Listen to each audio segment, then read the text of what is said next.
As many of you know, and some follow, I try to post my daily meditations. I choose to start each day not so much from the standpoint of doing a quiet time, a separation time of meditation, but it's the opening of my mind, trying to prepare myself or calm myself from any anxieties through the night, lack of sleep or whatever, or the many thoughts. But I try to open up my mind in what many of you have heard me say, the how of my life.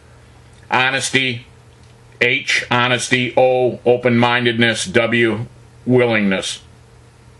I like to start my day with that how and get off to as good a start as I can possibly get for myself. Today I'm going to try to reading my first meditation for you and I'll provide the verse at the bottom. You can go over it if you can't follow it too well through the video. But I'm going to try this to see how it works. I already started one of these videos and it really got out of hand, so it's when I don't have a text to follow, I have a tendency to ramble on a little bit. But we're going to start out, my first meditation comes from Living Life Fully. And this is a quote. These are not my words. Today's quotation. Ask yourself, if I know something to be true, am I prepared to follow it, even though it is contrary to what I want or to what I previously held to be true? Will I follow it if it means being laughed at, if it means personal financial loss or some kind of hardship? Eric Liddell, Liddell.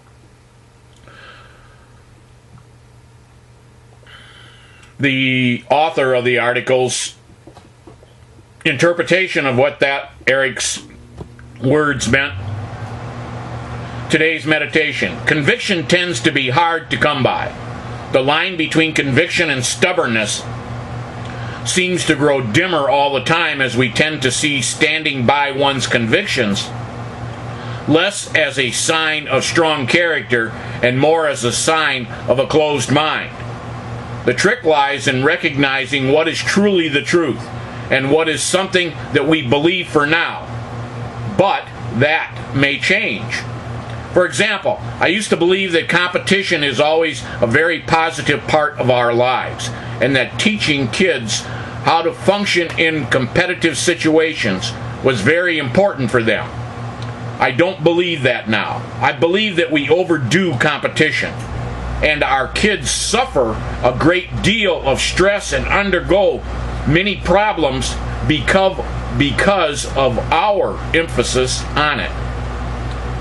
I wouldn't have changed my perspective if I hadn't been open to hearing and accepting the views of others who disagree with me, or without having a mind open enough to recognize that what I was seeing didn't support my beliefs.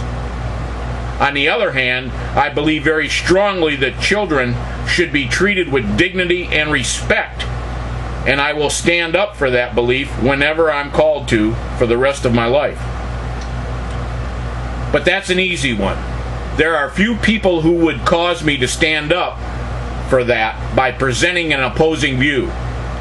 One that wasn't so easy was a few years ago when I complained to our city government about softball games that were going on until midnight at a field a couple of 100 yards from our house. I was seen as a selfish person, a killjoy, even though my major complaint was that our school-age children were being kept awake until midnight by cheering crowds when they should have been able to sleep. To the city's credit, they did make some significant changes. What are you willing to stand up for? On the day I die, I have a feeling that I'll be more concerned about the things that I stood up for than about the things that didn't interest me so much. I hope that I'll be able to look back with satisfaction at having stood up for some important causes. End of description. I'm going to skip the questions to ponder for the video, but for further thought. Today, I bent the truth to be kind, and I have no regret, for I am far surer of what is kind than I am of what is true. Robert Brault. End of quotes, end of meditation. This brings me back to the old video I made have made earlier about brotherhood and greed, and I'm going to go into that in another video after I'm done with this, but it comes down to the same thing for me. I relate a lot of things that I do in life to my 37 years, 36, almost 37 years of being a union member.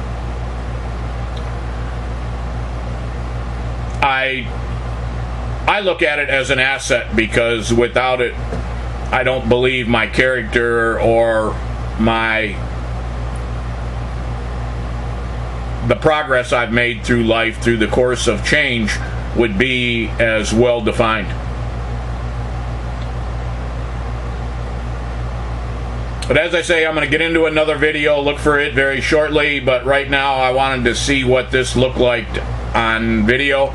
I hope that you can maybe see a little difference in someone not preaching to you, but speaking to you in the morning. I hope everyone has a wonderful day. This is Friday, TGIF. Use it for whatever ways and means that you choose. I would encourage one to have the do it through how, and enjoy yourself and prepare yourself for a weekend, and hopefully a safe weekend, being Memorial Weekend, and prepare yourself to be with your loved ones and families. Thank you very much for viewing this morning, and I hope everyone has a wonderful day and a great Memorial Day weekend. In unity and solidarity, Joe Snodgrass.